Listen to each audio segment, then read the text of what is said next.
Hello everyone, it's Jamal Thomas. Welcome to the Progressive Soapbox. Let me make sure this loads. I see green, and I'm waiting to see and hear words. I am not seeing and hearing words. There we are. Alright, there we are. So I wanted to do another one. I have to be honest, I didn't want to do one and upload it. And for whatever reason, I am feeling like doing these today. Haven't written anything down, but I think this is one of those times where it's like this is going to be 420 discussion. I've said it before, but gets me in touch with my heart center in a way that I typically am not in contact with it, if that makes sense. It's like it's feeling it. If it's not just this kind of intellectual picking apart and pulling apart, is actually feeling it at a gut level. So the one I want to talk about is the society that is and the society that could be. What are we now versus what we can be? And I think, and I'm not saying this from the standpoint of 100 years. I'm talking about recent history in a sense, or recent future events. The premise on this, or the way this starts, is me needing to bitch a little bit. So I've told you before, when I was 17, I was diagnosed with kidney failure, and that's led to hospitalizations, years of hospitalizations, at times near death, and all sorts of stuff. But ultimately, I had Medicare for the most of it, and I had Medicaid. And then at a certain point, when I started working, I switched over to my employer insurance and kept one of the other insurances. Now, here's the catch. With hospital bills, Medicare may pay 80%. 20% is a big fucking bill. If you had a $100,000 hospital bill, that's $20,000 that you would have to pay back at that point. Medical bills, and even when you do have insurance, those bills, the co-pays on those bills, particularly when you're first learning that you're getting ill or something like that, are vicious. They are absolutely vicious. Medical bills. Started getting medical bills. Now, wasn't something early on, but at the point where you start working and everything else, you're a little bit more, I guess, susceptible to billage at that point. Taking the second point, school. So, even though I was sick, it took me forever, but I continued to go to school. I may have stopped for a year, to get better or whatever else, but ultimately I would continue to go back. I'll continue to call back. Now, at a certain point, I finished up my degrees, a few of them. One for natural health, it's a holistic degree in nutrition. There was another bachelor's of science, the associates of science, and there was one more for computer science. Those are bills. Those are bills. Those things that just pile up. Now, your kid, when he's in school or she's in school, they're told incessantly, go to college, you gotta go to college, you gotta go to college. Success is going to college. The only way you're going to do anything good in this world is if you go to college. And the kids buy it. And then they hold up things saying, hey, if you want this degree, you're going to give me $50,000 to get it. If you want this degree, if you want that career, you're going to give me $50,000 to do it. It's extortion. Now, I've been around the world, traveled, literally, and it leaves me stuck with this infuriating understanding. If I lived in any other European country, I would have no debt. I would have zero debt. Now, the reason I say this is because, and look, I would make this point. The forefathers, the people who came before us, those adults that had the responsibility of looking after the kids of this particular nation, fucked them over. They screwed them over. Some capitalist said, hey, we can make a buck by giving these loans to kids.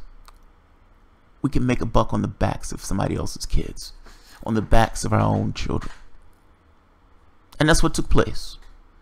$50,000 back in debt. Now, a sane, rational country that has a government that's actually somewhat responsive to the citizenry would not allow that. They wouldn't allow it. If your government, who does your government work for? This is the point I'm getting at. Who does your government work for? Does your government work in the interest of the civilian population, the people themselves? Aren't they supposed to be the hedge against corporate power and all this undue influence? Who does your government work for? And if your government is willing to allow kids to pay $50,000 a year for school loans, it doesn't work for them. Meaning it doesn't work for you. It's not working for the population. You can't make an argument that the United States government is working for the population of that country when it puts $50,000 on the heads of kids for having the temerity to want to go to school and get an education. Mind you, that education is helping the entire country, but we're willing to do it. Capitalists. Make a buck on that kid's head. If I'm getting to the point that in Western countries, with the civilian population that actually pays attention to what the government is doing, stuff like that doesn't happen. It just doesn't happen. It will be unheard of for a government to allow a kid to get a $50,000 thing over their heads. And beyond that, even the medical bill thing, that is unheard of. The United States looks at this stuff as being normal. This is a terrifying reality. It's terrifying. You have a government that's supposed to represent the will and interests of the people, and that government allows those people to go bankrupt because they can't afford to pay a medical bill, or allowed to get $50,000 of debt on top of their head because they want to go to school. That government does squat. It does squat. If you want to do something and you want to have a government that represents you, then you should go after that government with balls out and get that government to represent you. And full well understand that people across the globe are getting services with far less financial security as America has. Meaning they're supplying these things to this population. Nowhere near the cash that America brings in. Nowhere near it. It boils down to what are your interests? We're $20 trillion in debt. Let me repeat that with a T. $20 trillion in debt. At times, the military loses $5 trillion. Loss. Didn't know what they did with the money. Just before 9/11, Rumsfeld comes out saying we've lost $3.2 trillion. How do you lose $3.2 trillion? And if you're going to put that in a newspaper that you've lost that much money, how are you looking at me with a straight face saying you can't supply health care to the civilians or to citizens in this country? It's amazing. The government should be more responsive to your needs. I would say being openly hostile to some of the people in those roles. If you were in Germany and you had a kid, the German government will give you a stipend of X amount of money each month for the 18 years of that kid's life. Now, this sounds luxurious, but it makes perfect sense. You as an individual, I've said this before, you're not a separate and distinct thing unto yourself. It's not a situation where you are just this free-willing thing. You don't necessarily have free will. The forces that are acting upon you shape your behavior in many ways. You're not a thing unto yourself. That's what I'm getting at. Your environment shapes a large part of your behavior. How you're perceiving me now, all of these things, like your ideas about the world itself, is somewhat shaped by the environment that you're in. Completely. And I'm saying completely, not in totality. There's an aspect of you that's you, but there's a large aspect that's also environmental circumstances.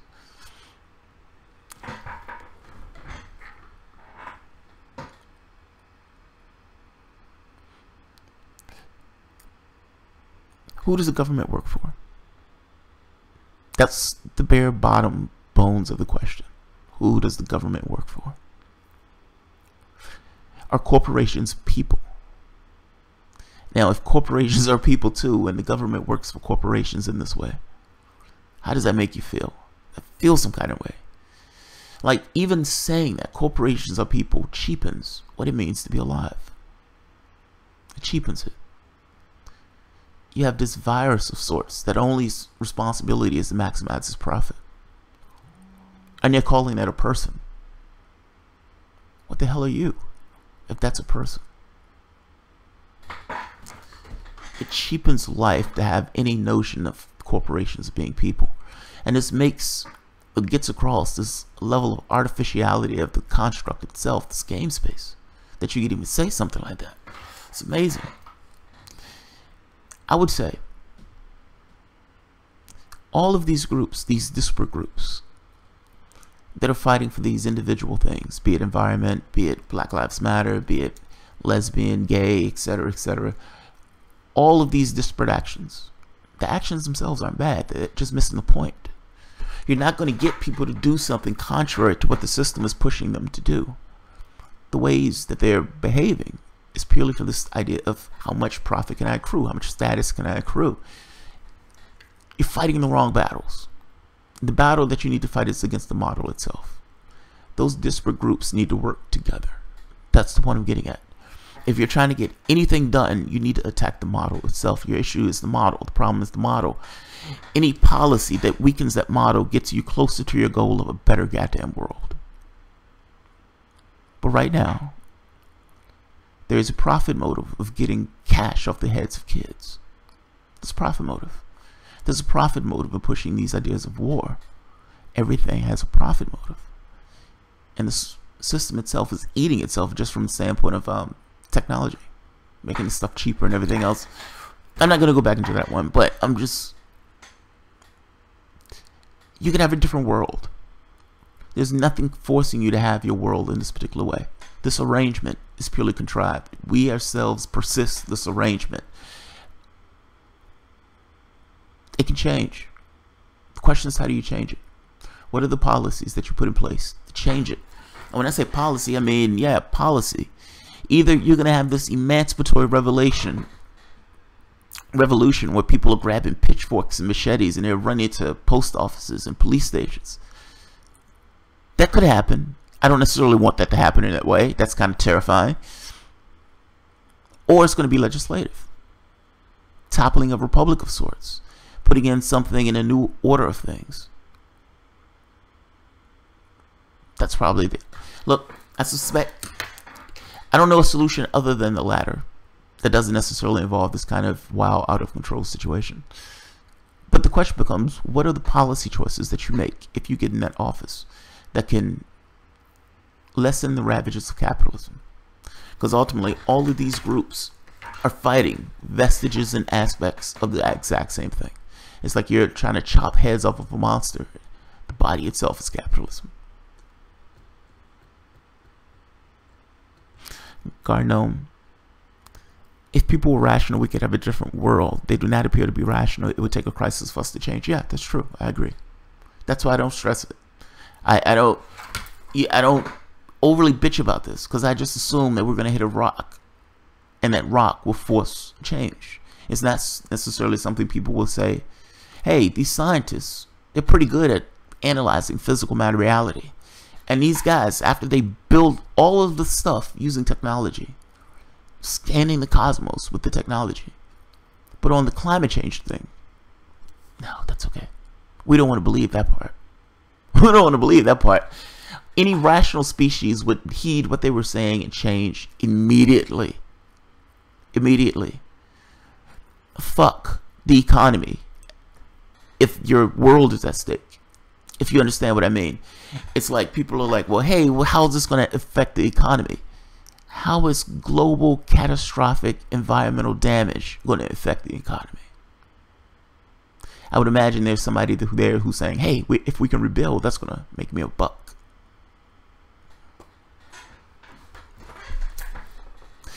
And by the way, speaking about the environmental thing, you know, we're getting hit by one hurricane after the next. And you hear these guys in these different states talk about their preparedness and all this other stuff. You know, the preparedness thing is bunk. what they're considered preparedness is not preparedness at all.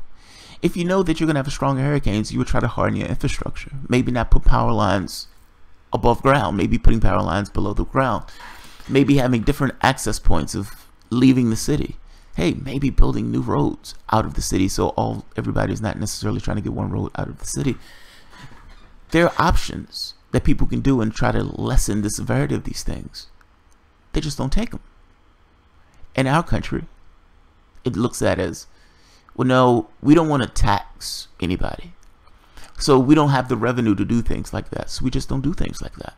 Rich people need their money. They need to keep their taxes. I mean, they don't want to pay taxes. I mean, rich people don't want to pay taxes. So no, we're not going to tax them in any way. We were going to continue to get those campaign donations. If we started to raise taxes, we won't get our campaign donations. Our whole methodology is lower taxes. Democrats also jump on this train, lowering taxes. Who pays for those goddamn roads out of the other city if they wanted to build on those roads to get out the city? Who pays for that stuff? I'm making a point that you consistently lower taxes. It's not all that crazy to understand why these guys don't do these projects. Your infrastructure and everything else is falling apart because these guys don't want a tax. They don't want to raise taxes. They're terrified of raising taxes. The government has that power and capacity. You would never get anybody to say they would use it. Taxes are the things that pays for that. So, by the way, you're also $20 trillion in debt with a T. And you can't get these guys to build additional roads. 20 trillion with a T. You would think that the population would start asking the question, where is that money going? Where is all of that money going? You're spending our treasure on what? What are you spending our treasure on? It's amazing. They are fragile. Maybe a drainage system that can handle 4 foot of rain.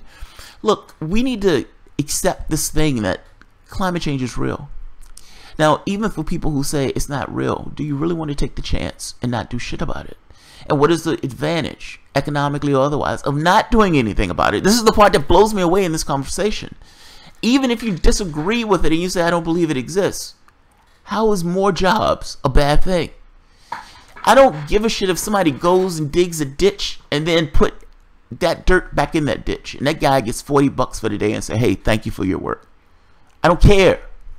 At that point, you're giving somebody a job because that person needs a job and they need to feed themselves.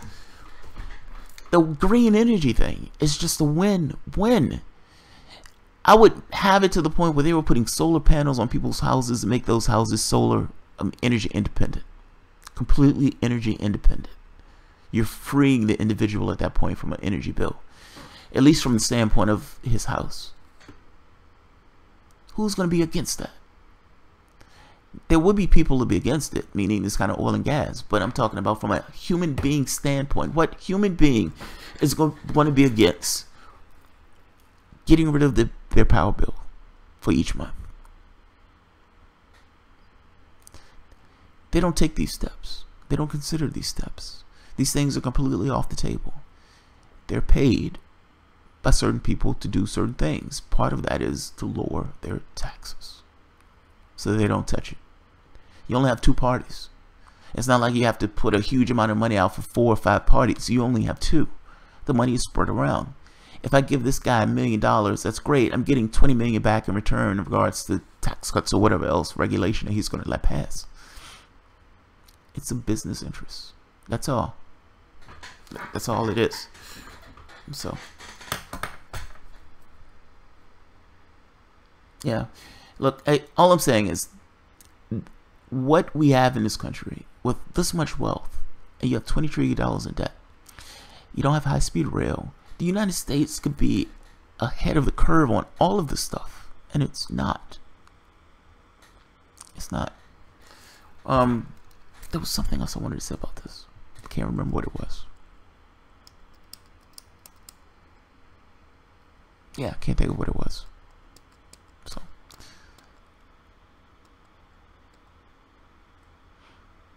a lot of people here are against it.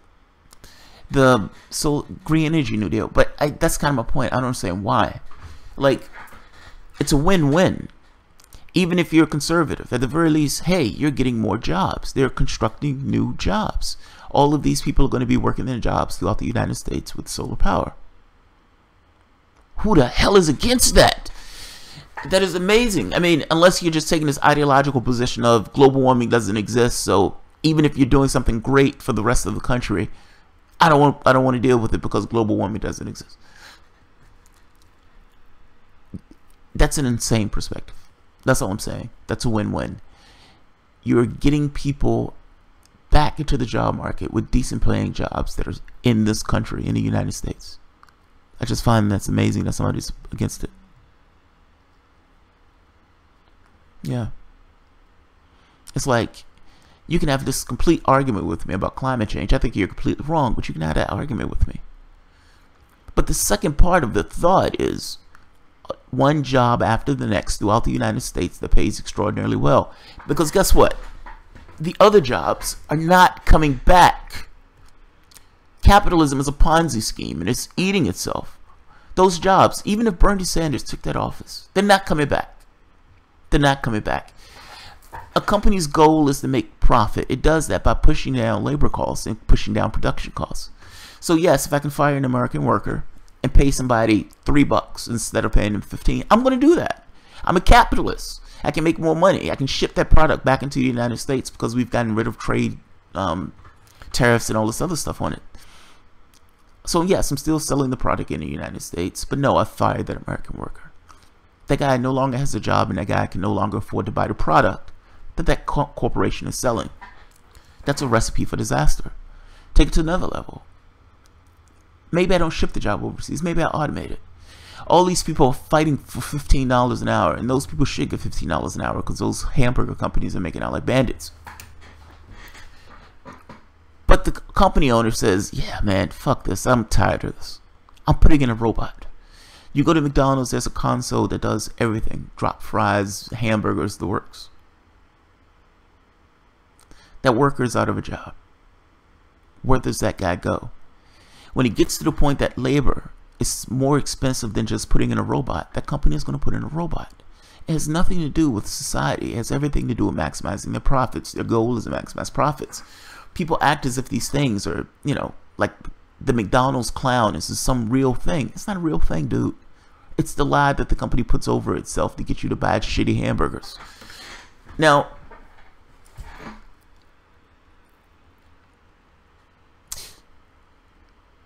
those jobs are going to be automated. Like, so even think of it from the standpoint of 7-Elevens, convenience stores. You walk in, you walk out, it scans your credit card just automatically. No person is needed in that process. The warehouses or these supermarkets, those things at some point are just going to become warehouses. You run out of milk, a signal is sent that automatically keys up your grocery list. Either you go to one place and you pick it up and walk out, or they just mail it to you. The workers are not needed. Taxi drivers, they're going to go away. Uber, meaning technology allowed automated cars. Pull out your phone, you hit a point, the car comes, you get in the car, there's no driver. It takes you from point A to point B, you get out the car, it tells you have a nice day. No drivers in that process. 8 million people gone. Those jobs aren't coming back. Those jobs aren't coming back because it's just the natural flow of technology. Making things cheaper, making things better. And if a human being, put it this way, if a robot can do the job better than a human being, then let it. Human beings have immense potential for other things. It doesn't necessarily have to be doing repetitive tasks. The problem with this, it's not the technology. It's not the automation. It's us. It's our perception of these things. Technology is running its natural course. If technology is running its natural course, then we're just out of line with its natural course. The problem is us. The problem is us. We need to rearrange the way we do our things. Rearrange the way we organize ourselves. Maybe people don't need to work. Maybe, hey, if that guy doesn't have to do the fries, let that guy go fishing. Let that guy go fishing. Your society can be rearranged into anything you want your society to be arranged into. That is the ultimate point that I'm getting at. It's your choice. You're beings of choice. Ultimately, it is your choice on what you want your society to be arranged and how you want it to be geared. I'd argue that having it being predatory and raping kids to the tune of $50,000, $100,000, it's not the way you want to go. Your forefathers have cheated you. That is not the way you want to go. It can be undone. That's what I'm saying. Let automation take its course. Allow automation to take the overwhelming majority of the jobs. Cut down the amount of labor that people engage in and let those people be free. Ultimately, freedom is what we're talking about. You still have your doctors, you still have your scientists, you still have your construction workers, you still have all of these things. Now, granted, you can get to the point where you can even have construction to be this kind of automated thing that takes place with people's housing. Let robots do the work. That's the point I'm getting at. That is a different world altogether. This idea of labor and alienated labor almost goes away. Again, there's always work in this society, and there's always going to be a human element that interacts with other human beings that can't be replaced. But the stuff that can be, let it. Just change your society around to accommodate it. That's the point I'm getting at.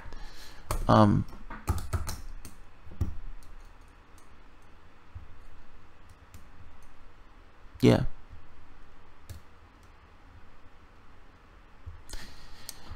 The left, look, this is the catch. The left, those jobs aren't coming back. I think that was the point I was trying to get at. The automation is going to eliminate many of those jobs. Just the profit motive itself, how capitalism works, in and of itself, is just going to eliminate those jobs. I can put a robot there, the robot is going to do the job better. So your society needs to find what it's going to do. What is your society going to do as society unravels in this way? Meaning this idea of forcing people to work in order to have things that they need to persist.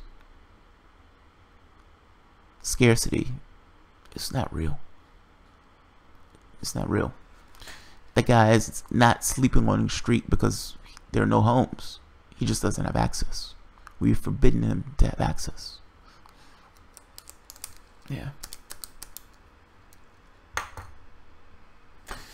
Alright, guys. I get better. Let me see. What's some people saying?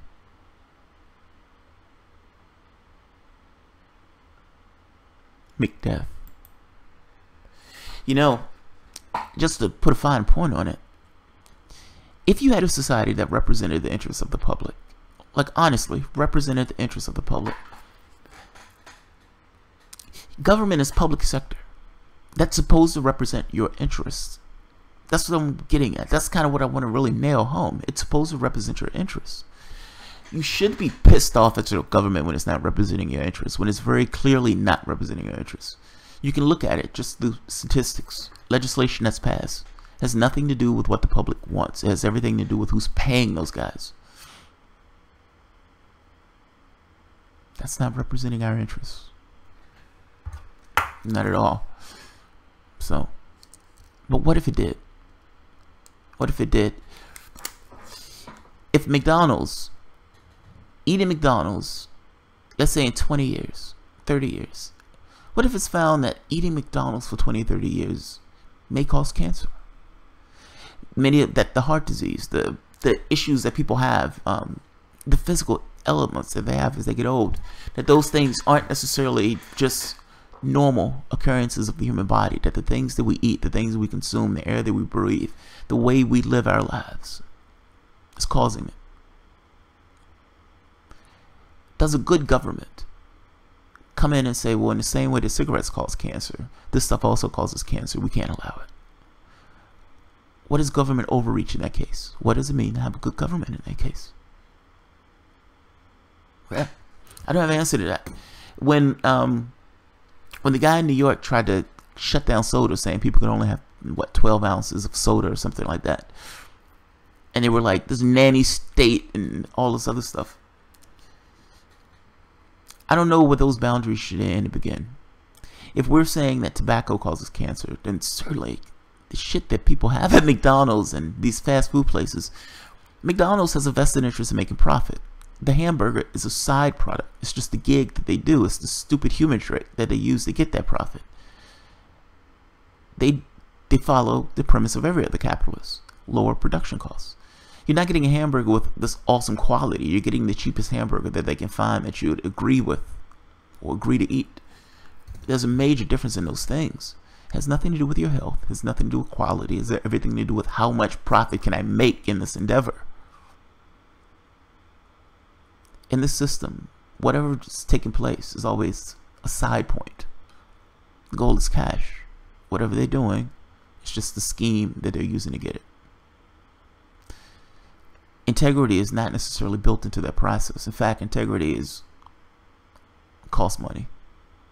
So, all right. I think,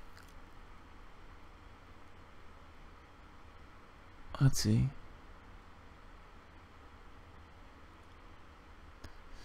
Jamal, I think it's because we have not taken the time to walk people through all the ways of renewable energy and what it would be suited for the energy that's available there.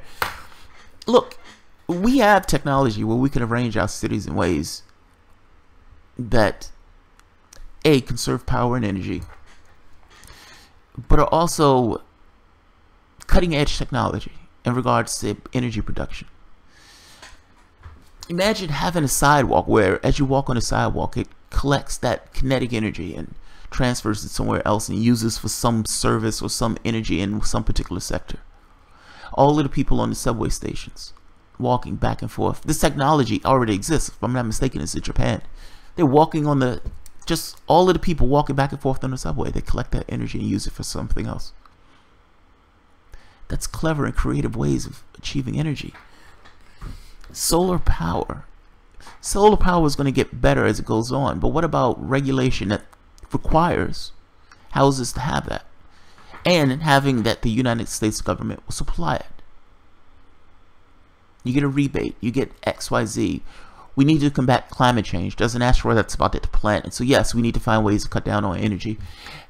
We're going to put solar panels. That's a renewable thing, and we're putting it on your house, and these are good enough where it will cut down your energy bill totally, or at the very least substantially.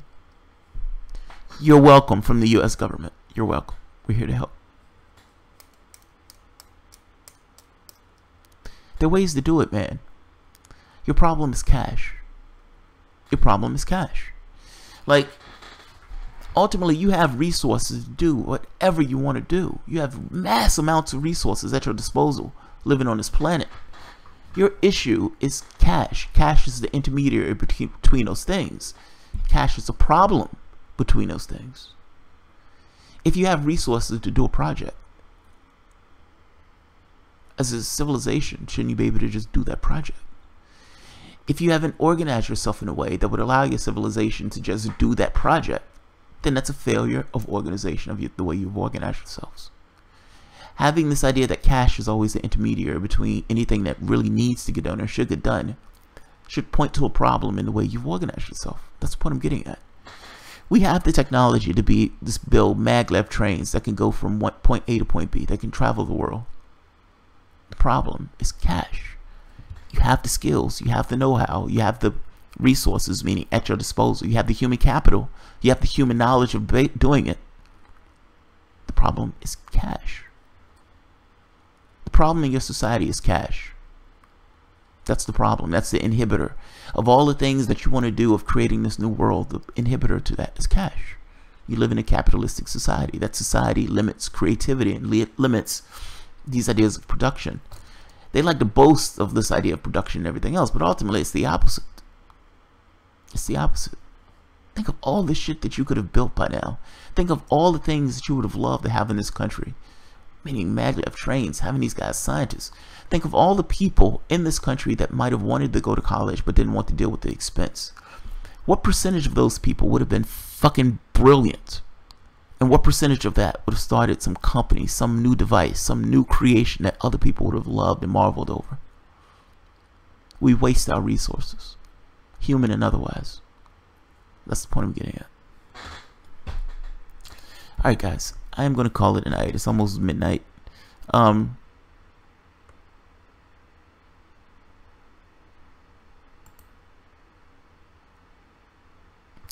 Kevin, FYI, a household perspective for energy is a wood stove bioreactor. Yes. Yeah, man, it's doable. That's the wild part. It is doable. It's not a situation where we don't have the skill. We just don't do it. We just don't do it. If you're talking about a green energy revolution and you want to get people on your side about it, tell them you will make them energy independent. Tell them that there is an asteroid that's going to hit the planet and the federal government needs to take action to prevent that asteroid from hitting the planet. Tell them that we need to raise taxes because we can't put any more money on top of the debt and that the rich have been skating all of this time. They will back you up on that. They will back you up on it. Tell them that you're not going to raise taxes on them one dime. You're going to raise taxes on the rich by a factor of whatever. Make that case. Make the case that you need that cash because you need to actually build these things all throughout the United States. We have an asteroid that's about to hit the planet. We need to do something about it. The public will back you up. The public will back you up. Particularly since they're benefiting from it. For one of the very few times they themselves will be benefiting from what the government is doing. In this case, making them energy independent. That $120 that they usually pay for rent, for heating, goes away. Goes away. Think about how much that is in a year, in 2 years, in 3 years. Your goal as a government, honestly, as a progressive, and I'll leave it at this, your goal is freedom. Your goal is freedom. And I know this sounds some libertarian, but whatever you want to categorize it as, I'm not categorizing it as anything as other than a person saying they want to be fucking free. They want to be left to their devices. So when a person gets up in the morning, they want to do what they want to do, not necessarily because they're compelled to by these, vulgar things of you're not going to eat or have anywhere to stay if you don't do X. You can choose your plantation, but you're getting on a goddamn plantation. This is kind of what I'm getting at. Freedom should be the point. How do you free the individual? You free the individual by taking away those things that that person needs to do. So yeah, if that person doesn't have an energy bill anymore, that person is 1/8 less free, whatever you want to categorize it as. If you want to put these towers in each city, or just buy out a building, put food all throughout the building, meaning plants and everything else. Just have a grow room, a hydroponic grow room. Automate the process. You may have one person that needs to look it over. Fine. It's a federal job. Have at it. You have food. If you don't do anything else, you have food. I'm saying your job is to make people free. As a progressive, take action and policy decisions that goes towards this idea of how can I free you up in your life? At least that's my perspective on it. I think people are overly stressed, and I think they overwhelmingly miss the point of life. Life can be whatever you want to make it. However, I would imagine that nobody wants to be a cog in a wheel, which is what people end up being in our lives, in this reality, in our society. You're more than a cog in a wheel. You have magnificent value. And the idea of using that value, it's like playing chess and using a queen to back up another pawn or something. It's like, oh, it's degrading to do this. You're so much more than this. That should be espoused in law. Meaning society should represent or understand the validity and the magnificence of the human being. At least the potential for it. Human beings can be absolutely terrifying, that's true. But when they have the things that they need to grow and flourish, they can be fucking magnificent. They can be magnificent. Alright guys, I'll end it at this. If you enjoy the content, of course, share, rate, subscribe, like the video, all that good stuff. And of course you can support it through Patreon. Thanks guys.